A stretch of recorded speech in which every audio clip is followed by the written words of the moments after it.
अस्सलामुअलैकुम। Welcome again my new vlog. कैसी है मेरी प्यारी सी वाइटी फैमिली। उम्मीद करती हूँ आप सब बिल्कुल ठीक होंगे और अल्हम्दुलिल्लाह से मैं भी बिल्कुल ठीक हूँ। तो जनाब आज है चांद रात का दिन और इस वक्त जो है ना 50-50 चांस थे कि 29 रोज़े होंगे या 30 रोज़े होंगे।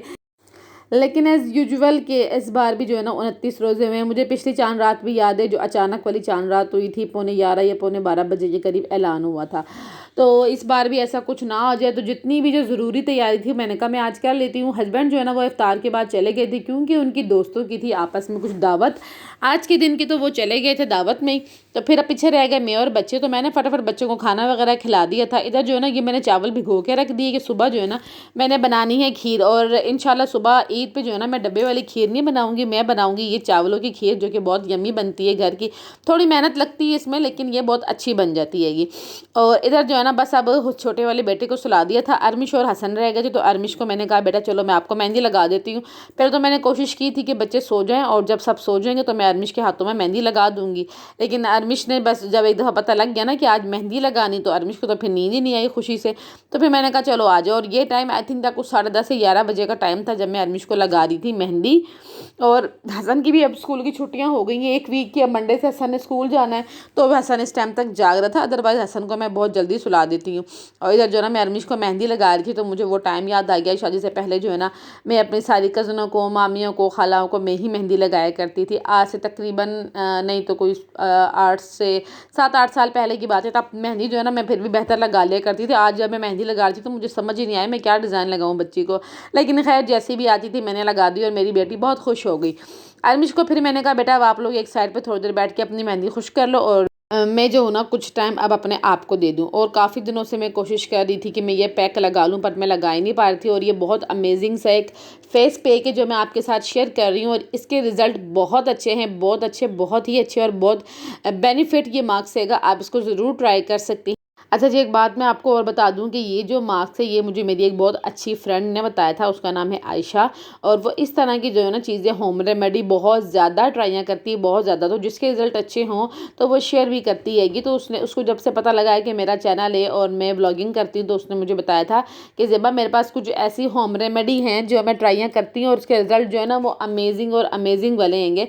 तो तुमको मैं बताऊँगी, वो तुम आगे शेयर करना। मैंने कहा चलो ठीक है, ये तो बहुत अच्छी बात हैगी। ईद का टाइम है और मुझ जैसी हाउसवाइफ जो बाहर जाने का जिनके पास टाइम नहीं है कि वो फेशियल करवा लें या कोई स्किन केयर ही कर लें घर पे ही, तो जो है ना फिर ये वाली रेमेडी आप ट्राई कर सकती हैं। तो फिर मैंने कहा चलो मैं खुद भी कर लूँगी, इस बहाने वीडियो भी बन जाएगी। तो इधर आपने सामान देख लिया, सब किचन से आपको ईजिली मिल जाएगा, जिसमें है 2 चम्मच के करीब बेसन, थोड़ा सा दूध, तकरीबन 2 से 3 चम्मच के करीब दूध है, और 1 चम्मच है हल्दी, और 1 चम्मच जो है ना, नहीं 1 चम्मच हल्दी नहीं, सॉरी आधे चम्मच जो है ना वो हल्दी है, और 1 चम्मच के करीब है हमारे पास हनी यानी खालिश शहद।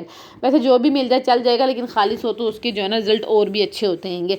तो खैर इधर देख लें, मैंने टमाटो ले लिया, टमाटो को मैंने कट कर लिया, फ्रेश और ताज़ा टमाटो। तो इसमें मैंने हनी डाल के जो है ना अपने हाथ पे रब करके दिखा रही हूँ। फिलहाल ये मैं आपको हाथ पे करके दिखा रही हूँ, बाद में मैंने इसको फेस पे भी अप्लाई करना है, लेकिन मैं इसके रिजल्ट दिखाने के लिए जो है ना अपने हैंड पे अप्लाई कर रही हूँ ताकि आपको कुछ जो है ना रिजल्ट का आइडिया हो जाए।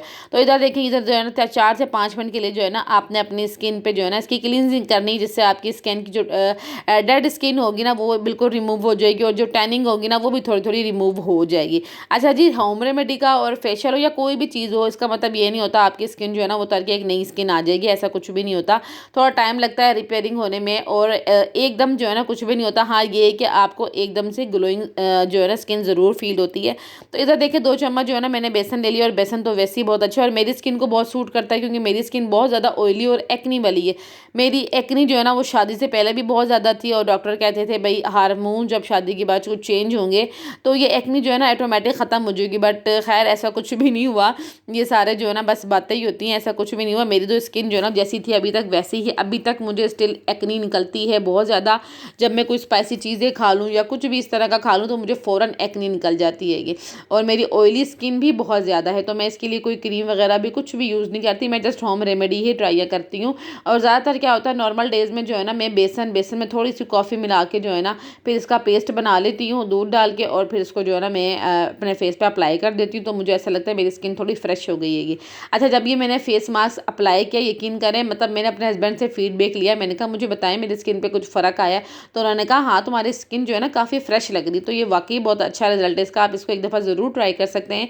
अब इंशाल्लाह जो है ना इस रेमेडी को मैंने एक वीक में कम से कम तो 3 से 4 दफ़ा करना ही है ट्राई।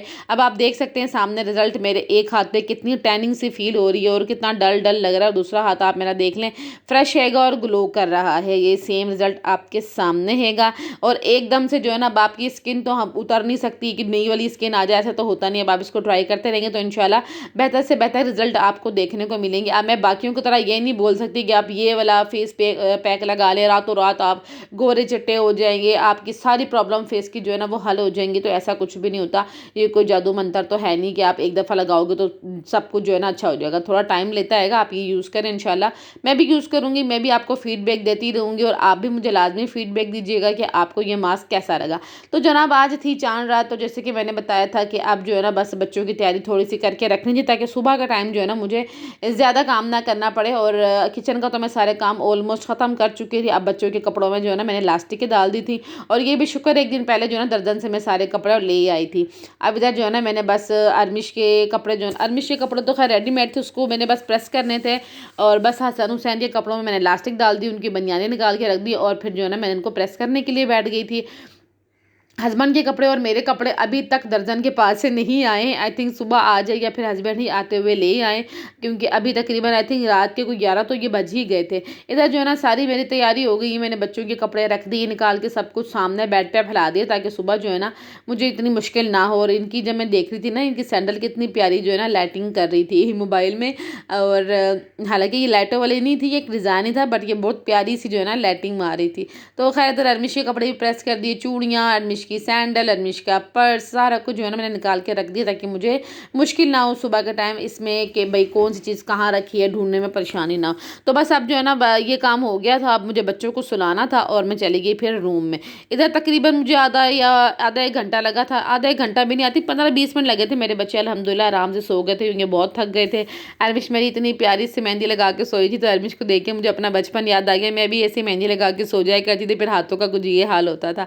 तो ये थी मेरी चांद रात की रूटीन मेरे बच्चों के साथ। तो अब बस हस्बैंड ने थोड़ा सा लेट आना था, तो मैंने अपनी चिजियाँ निकाली और मैं अपनी चिजियाँ खाने बैठ गई, और साथ में थोड़ा मैंने मोबाइल चला लिया। तो आप सबको चांद रात बहुत मुबारक हो, अपनी फैमिली के साथ ईद सेलिब्रेट करें, अपना बहुत सारा ख्याल रखें, मुझे भी दुआ में रखें। तो मेरी तरफ से आप सबको चांद रात मुबारक और ईद उल फितर की बहुत सारी मुबारकबाद। अपना बहुत ख्याल रखें। अल्लाह हाफिज़।